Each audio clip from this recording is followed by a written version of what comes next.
Salut camarades. Alors aujourd'hui, une vidéo un petit peu spéciale, on va parler de livres. En lisant un livre, tu peux avoir accès de manière extrêmement résumée à des années d'expérience de leurs auteurs.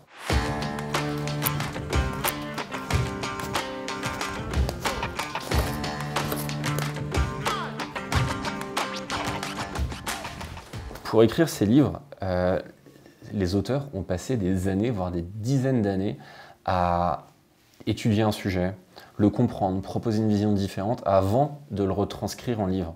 Donc en lisant ces livres, je vais te les présenter après, tu arrives à comprendre, évidemment sans trop rentrer dans les détails, mais tu arrives à comprendre des choses que des gens ont mis 10, 20 ans, parfois même 30 ans avant de réellement comprendre. Donc en fait, lire des livres, c'est prendre un raccourci énorme dans beaucoup de domaines. Le but de cette vidéo, c'est pas de te faire des fiches de lecture. Le but de cette vidéo, c'est de te présenter rapidement quelques livres que je trouve extrêmement intéressants pour des personnes qui sont comme moi dans une recherche d'autonomie et de résilience.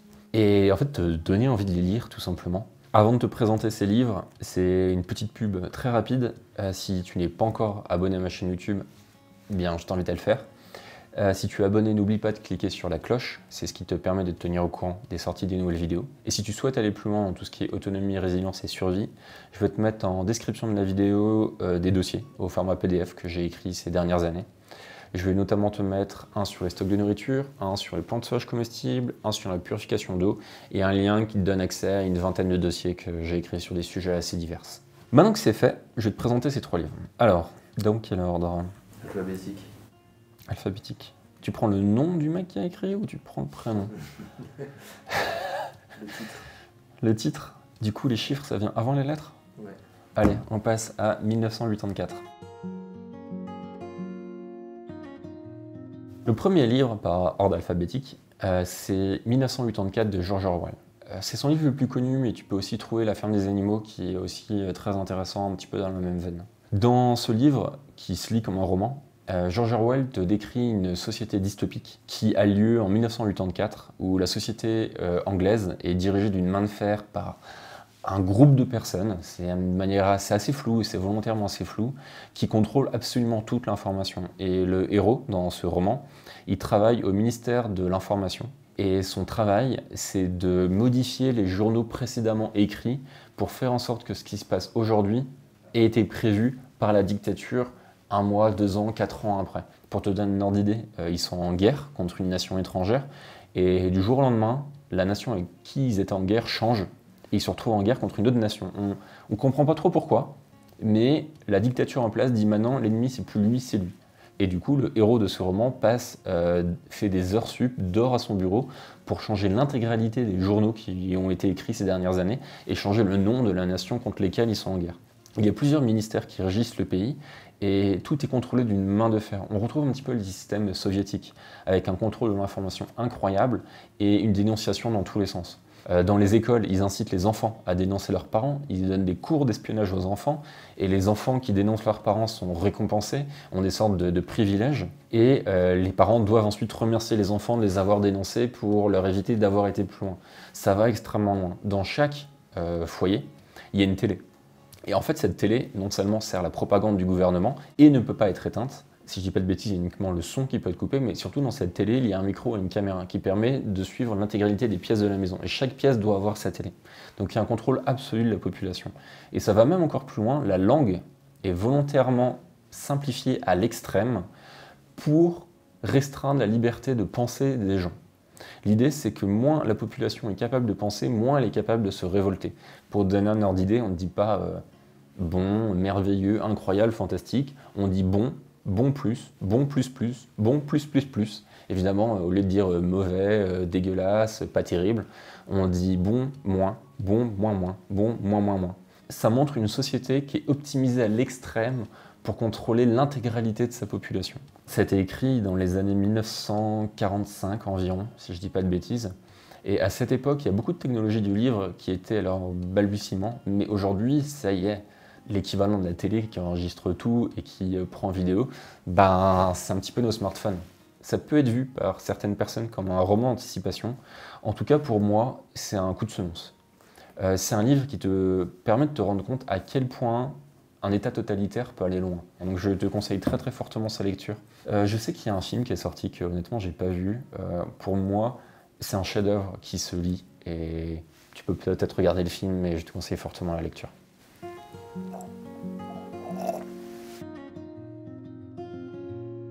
Le deuxième livre que je souhaitais te présenter, c'est Effondrement de Jared Diamond. Alors, Jared Diamond, il est universitaire, il est professeur à l'université d'Harvard aux États-Unis, et c'est un spécialiste de l'étude des sociétés. De sociétés passées, mais des sociétés actuelles. Alors, pour t'introduire le livre, je vais te lire une définition qui parlera mieux que moi. La question « Comment des sociétés ont-elles disparu dans le passé ?» peut aussi se formuler au rythme actuel de la croissance démographique et particulièrement de l'augmentation des besoins économiques, de santé et en énergie. Les sociétés contemporaines pourront-elles survivre demain?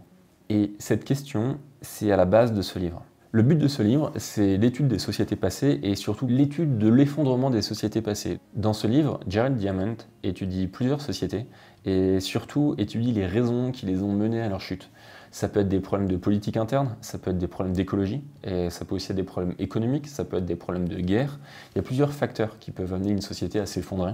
Et en étudiant le passé, il analyse l'état de notre société actuelle et met en avant les différentes possibilités d'effondrement. Ce livre, c'est costaud, hein, c'est un livre assez costaud, c'est un livre qui se lit pas aussi facilement. C'est pas un roman comme 1984, c'est plus une étude. Honnêtement, ça peut être assez ardu.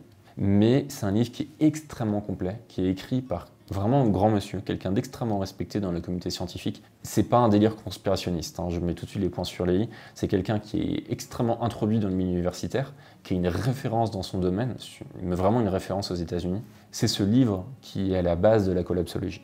Collapsologie? Du mouvement collapsologue. Donc je t'invite très fortement à le lire. C'est extrêmement complet, extrêmement détaillé. Et c'est toujours intéressant de comparer notre société actuelle aux sociétés passées. On peut se dire qu'il n'y a pas beaucoup de points communs entre nous et les Incas, entre nous et l'Empire romain, entre nous et les résidents de l'île de Pâques. Pourtant, il y a un point commun qui est extrêmement important, c'est que c'était des humains comme nous. Et on peut très bien être sur différents continents, on peut très bien être sur différents climats, avoir différentes ressources, vivre à différentes époques, avoir des niveaux technologiques différents. L'être humain reste le même. Et le principal facteur de l'effondrement des empires, c'est l'être humain. Et c'est pourquoi c'est extrêmement intéressant de comparer des civilisations anciennes avec notre civilisation moderne.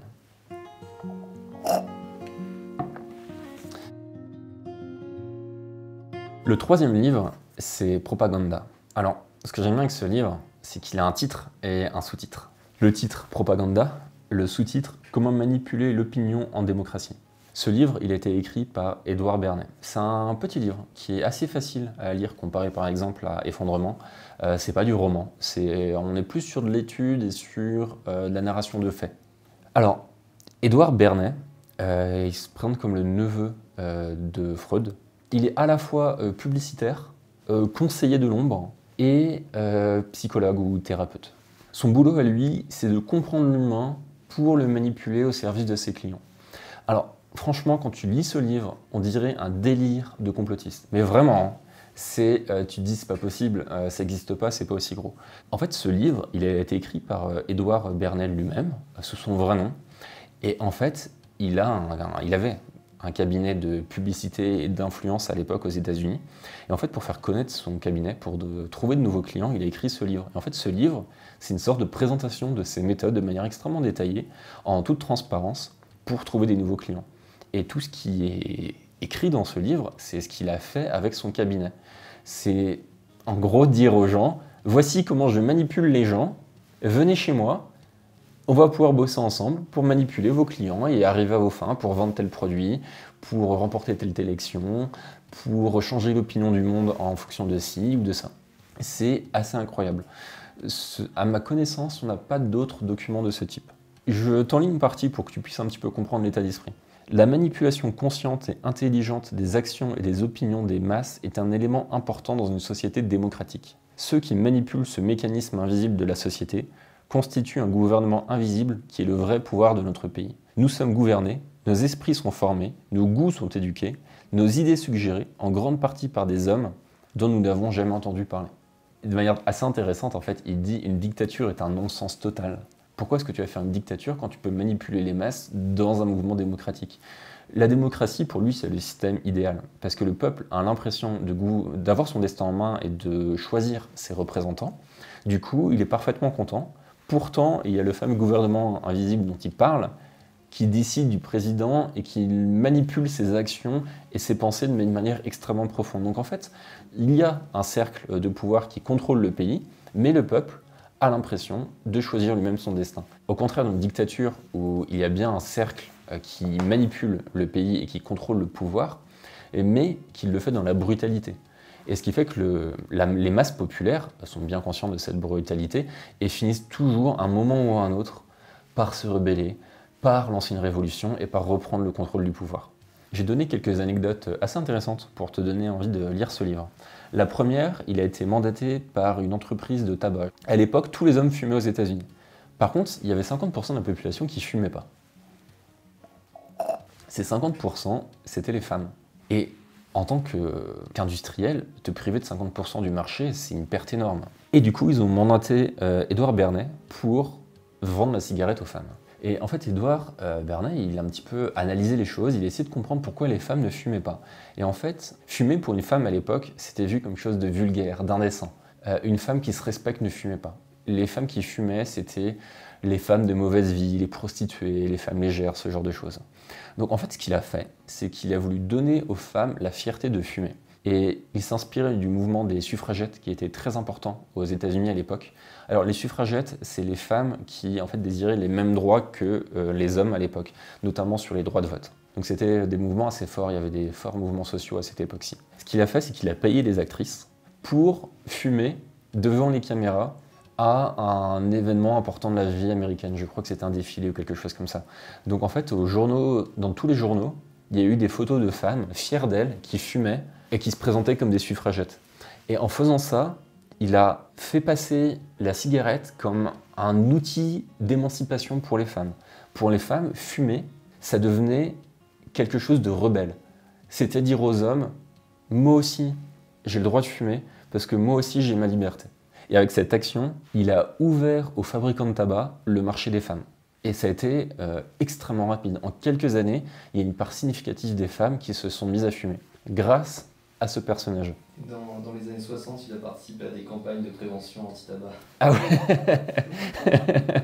Disons que c'était quelqu'un avec une morale à géométrie variable, comme on dit. Un autre exemple, il a été mandaté par une entreprise qui vendait de la viande de porc et qui lui a demandé en fait d'augmenter ses ventes. Alors il s'est creusé la tête et il s'est dit que c'était quand même dommage parce qu'il y a un repas où on mangeait pas de viande. C'était le petit déjeuner. Ce qu'il a fait, c'est qu'il a payé des médecins pour faire des clips promotionnels qu'il a ensuite diffusés sur les différentes chaînes de télé pour expliquer aux enfants notamment que c'était extrêmement important d'avoir un déjeuner équilibré et qu'un déjeuner équilibré, ça passait par une tranche de bacon.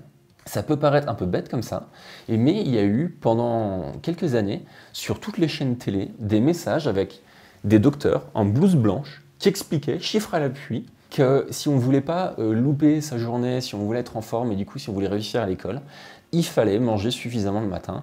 Et manger suffisamment le matin, ça passait par des tranches de bacon. And as a result, the sale of bacon went up. Il a fait exploser les ventes de cette entreprise. Il a aussi été dans la politique, où il a notamment conseillé des présidents avant la guerre au Vietnam, où son travail, ça a été de préparer l'opinion américaine à la guerre au Vietnam. Le président de l'époque savait qu'il allait avoir une guerre au Vietnam dans quelques années, et il a payé Edouard Bernays pour préparer le peuple à accepter cette guerre. L'idée, c'était que s'il ne faisait rien et qu'il déclarait la guerre au Vietnam, qu'il envoyait des Marines au Vietnam, il savait que ça allait mal se passer avec la population.